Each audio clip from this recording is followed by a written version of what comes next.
Bem-vindas e bem-vindos ao Psim Áudio. Hoje nós vamos encarar um livro que é, nossa, praticamente uma lenda. Famoso e polêmico assim na mesma medida. As 48 Leis do Poder, do Robert Greene. Esse livro é um caso sério. É um material denso, né? Extraído de, sei lá, 3.000 anos de história. Sim, de estrategistas, reis, sedutores, até golpistas. De tudo.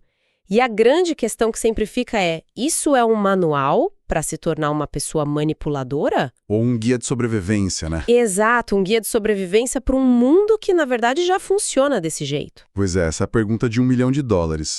A premissa do Greene, ela é bem direta. Ele diz que a gente pode fingir que o mundo é justo, civilizado, democrático, mas nos bastidores são as mesmas emoções de sempre que ditam as regras, né? Ganância, inveja, desejo, medo. Para ele, o poder é um jogo social. E ninguém pode escolher não jogar. Ah, então não tem como ficar de fora. Não. Tentar ficar de fora é só garantir que você vai ser uma peça no jogo de outra pessoa. E isso, segundo ele, gera infelicidade. Então a proposta não é sobre ser bom ou mal, mas sobre ser ingênuo ou ser um artista do jogo. É isso. Exatamente essa palavra. Um artista. Bom, o nosso objetivo aqui hoje é justamente investigar essa ideia. Vamos desvendar algumas das leis mais, brutais e fascinantes do livro para tentar entender a lógica por trás delas. E, no final, quem sabe a gente consiga responder aquela pergunta, né? É mais perigoso conhecer essas regras ou ignorá-las? Acho que o primeiro grande pilar do livro, a base de tudo, é que poder não é sobre o que você de fato faz, mas sobre o que as pessoas percebem que você faz. Ah, claro. É um jogo de aparências, um grande teatro. Um teatro. Gostei dessa analogia. E nesse teatro, qual seria a primeira regra de atuação? A primeira é a Lei 1. Não ofusque o brilho do mestre. A ideia não é ser medíocre, longe disso, mas é fazer quem está acima de você se sentir seguro e, mais importante, se sentir brilhante. Entendi. Greene diz que, se você é mais inteligente que o seu chefe, você precisa disfarçar. Cometer uns errinhos inofensivos de vez em quando, sabe? Para poder pedir ajuda, o conselho dele. Ah, para validar a autoridade dele. Isso. Chefes adoram dar conselhos. Isso transforma ele em seu aliado, não seu rival. É uma espécie de humildade estratégica, mas isso não é incrivelmente manipulador? Fingir ser menos capaz para agradar? É totalmente manipulador. O livro todo é. Greene diria que é uma estratégia de sobrevivência no ambiente de corte, que para ele é a metáfora para qualquer ambiente de trabalho. Faz sentido. E essa gestão da percepção se conecta direto com a Lei 5. Muito depende da reputação, defenda-a com a própria vida. Ah, essa é clássica. Se o mundo é um palco, a sua reputação é o personagem que você interpreta, né? Ela chega antes de você nos lugares. E pode ganhar ou perder batalhas por você antes mesmo de você abrir a boca. O exemplo da briga entre o Thomas Edison e o Nikola Tesla é perfeito para isso, não é? Sim, nossa. O Edison tentou destruir a reputação do Tesla de uma forma muito, muito suja. Exato. O Edison associou a corrente alternada do Tesla, que era a tecnologia superior, a algo perigoso, mortal. Ele eletrocutava animais em público, ajudou a desenvolver a primeira cadeira elétrica usando a tecnologia do rival. Que horror! Só para criar essa imagem negativa. Mas a campanha foi tão agressiva, tão desesperada, que acabou manchando a própria reputação do Edison. O tiro saiu pela culatra. Totalmente. Ele passou de gênio e inventor para um homem vingativo, mesquinho. Atacou a reputação do outro e acabou danificando a própria. O que já nos leva para outra lei sobre imagem, a Lei 6. Chame a atenção a qualquer custo. A lógica aqui é que falem mal, mas falem de você, né? Isso. Ser criticado é ruim, mas ser ignorado, isso é fatal. No jogo do poder, a invisibilidade é a morte. Sim, mas não é só sobre ser barulhento ou controverso, sabe? A parte mais sutil e poderosa dessa lei é: crie um ar de mistério. Ah, interessante. E um mundo onde todo mundo compartilha tudo o tempo todo, ser enigmático é um imã de atenção. Pessoas que não revelam tudo sobre si parecem mais profundas, mais inteligentes. É verdade, a gente tende a preencher as lacunas com a nossa imaginação. Exato. O mistério convida à interpretação. E enquanto os outros estão ocupados tentando te decifrar, eles não percebem o que você está realmente planejando.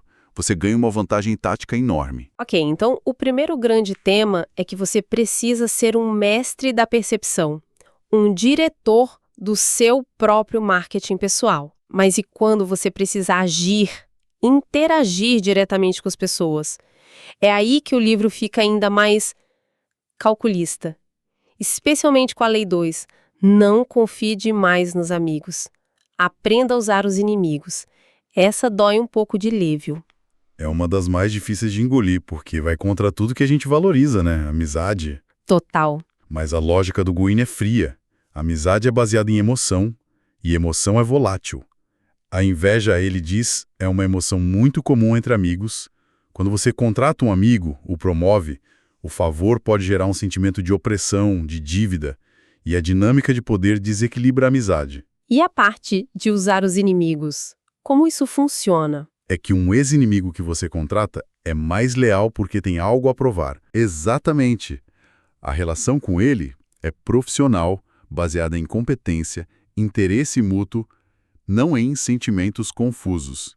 Ele não espera nada de você, além do combinado, e vai se esforçar mais para provar o valor dele. E às vezes ter um inimigo declarado também é útil, né? Sim, te mantém alerta, focado. Como dizia o Lincoln, você destrói um inimigo quando faz dele um amigo. Mas o Green vai além. Às vezes, um inimigo claro serve para unir seus aliados contra uma ameaça comum. Fortalece a sua base. Isso me faz pensar em outra lei sobre interação que me deixou intrigada, a Lei 9. Vença por suas atitudes, não por argumentos. Na teoria parece ótimo, mas como isso funciona na prática sem parecer, sei lá, uma atitude passivo-agressiva? É uma linha tênue, mas a lógica é poderosa. Argumentar, discutir, quase nunca muda a opinião de ninguém de verdade. Verdade. Na maioria das vezes, só gera ressentimento, porque você está, de certa forma, dizendo que a outra pessoa é menos inteligente.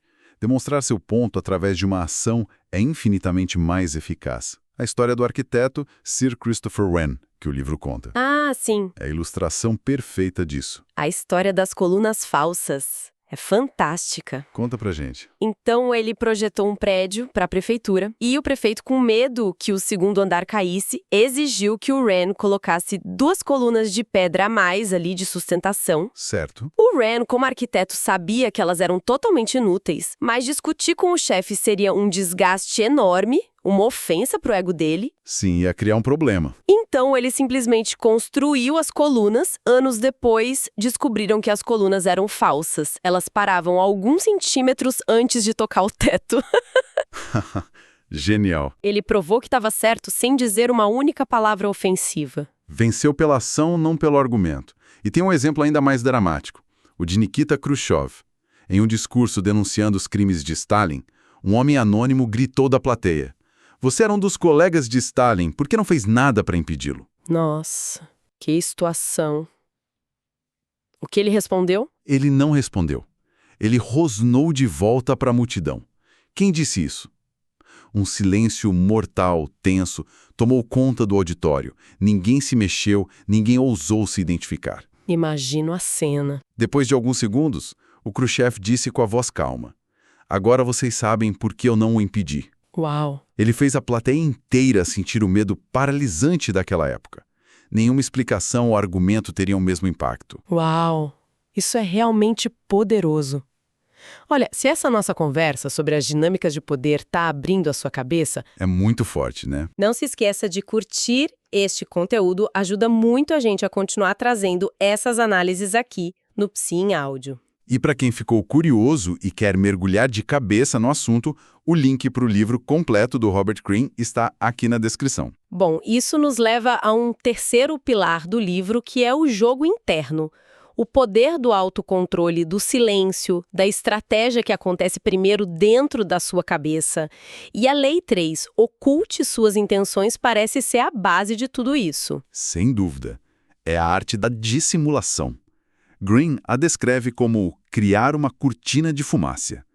Se as pessoas não sabem qual é o seu verdadeiro objetivo, elas não conseguem preparar uma defesa. Elas reagem ao que você mostra, não ao que você realmente quer. O exemplo do Duque de Marlborough na guerra é uma aula de estratégia. Uma aula. Ele queria destruir um forte francês, certo? Mas um ataque direto seria óbvio demais. Forte. Deixou. Sim. E os franceses, convencidos de que o forte era super importante para o Duque, o que eles fizeram? Ah, não. Destruíram o forte eles mesmos, para frustrar os planos do inimigo. E com isso, abriram o caminho que o Marlborough queria desde o início. Ele fez o inimigo executar o plano dele. Precisamente. É um nível de xadrez mental impressionante. E isso se conecta perfeitamente com a Lei 4. Diga menos do que o necessário. O silêncio como arma. São duas faces da mesma moeda. Ocultar as intenções ao plano, falar pouco é a tática do dia a dia. Pessoas que falam muito acabam parecendo banais e, pior, inevitavelmente dizem algo tolo ou revelam informações demais. Sim, a gente vê isso o tempo todo. O silêncio, por outro lado, deixa as pessoas desconfortáveis. Elas se sentem compelidas a preencher o vazio e, nesse processo, acabam revelando suas próprias intenções e fraquezas. A história que o livro usa para ilustrar essa lei é uma das mais trágicas que eu já li. A do rebelde russo, o Kondrat Ryleyev. É uma lição inesquecível e brutal. Em 1825, ele foi condenado à forca. No dia da execução, a corda arrebentou. E naquela época isso significava algo, né? Sim, era visto como um sinal dos céus, um perdão divino. A tradição mandava que ele fosse libertado. Enquanto o mensageiro levava o perdão para o czar assinar, o Ryleyev, aliviado, arrogante, não conseguiu ficar quieto. Ele gritou para a multidão: "Vejam só, na Rússia eles não sabem fazer nada direito, nem mesmo uma corda." Não acredito que ele falou isso. O mensageiro ouviu e relatou o comentário sarcástico ao czar Nicolau I. O czar rasgou o documento do perdão e disse: "Nesse caso, vamos provar o contrário." Meu Deus. No dia seguinte, Ryleyev foi enforcado com uma corda nova e mais forte. Uma frase custou a vida dele. Terrível. É o exemplo máximo de que palavras têm consequências. E o silêncio também. E essa ideia de controle me leva a uma última lei que parece um paradoxo, a Lei 22. Use a tática da rendição.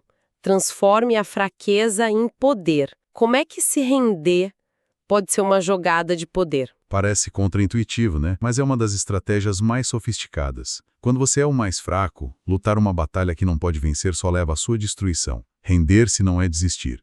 É uma manobra para ganhar tempo. Tempo. Tempo para se recuperar, para observar as fraquezas do seu conquistador, para minar o poder dele por dentro e esperar o momento certo de agir. É jogar o jogo a longo prazo, em vez de buscar uma vitória moral imediata, que no fim não leva a lugar nenhum. Exatamente. O livro dá o exemplo do Japão no século XIX. Em vez de lutar uma guerra perdida contra as potências ocidentais, eles se renderam diplomaticamente. Abriram os portos. Isso, abriram os portos, mas usaram essa abertura para aprender tudo o que podiam sobre a tecnologia, a organização, a cultura do Ocidente. Eles copiaram, adaptaram e, em poucas décadas, se tornaram uma potência capaz de competir de igual para igual. A rendição foi a porta de entrada para o poder. Exatamente. Olhando para tudo isso, fica claro que o livro não é um guia de 10 passos para ser uma boa pessoa. Definitivamente não.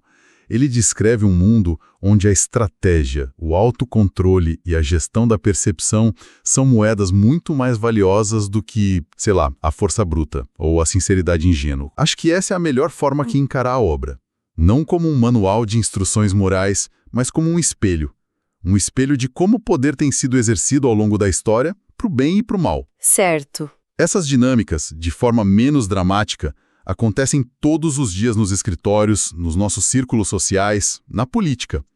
Conhecer essas leis serve tanto para quem quer usá-las, quanto, e talvez mais importante, para quem precisa se defender de quem as usa. É uma ferramenta para decodificar o comportamento humano, então. Perfeito. É isso. O que nos traz de volta a nossa pergunta do início. Depois de analisar essas estratégias todas, parece que o livro argumenta fortemente que a ignorância sobre o poder não é uma virtude, É um risco. Sim, permanecer ignorante é se colocar voluntariamente na posição de peão no tabuleiro de outra pessoa. E o conhecimento, mesmo que seja de coisas desconfortáveis ou sombrias, te dá a capacidade de escolha. Você pode escolher não jogar de forma agressiva, mas pelo menos entende as regras. Sabe quando uma jogada está sendo feita contra você. Exato.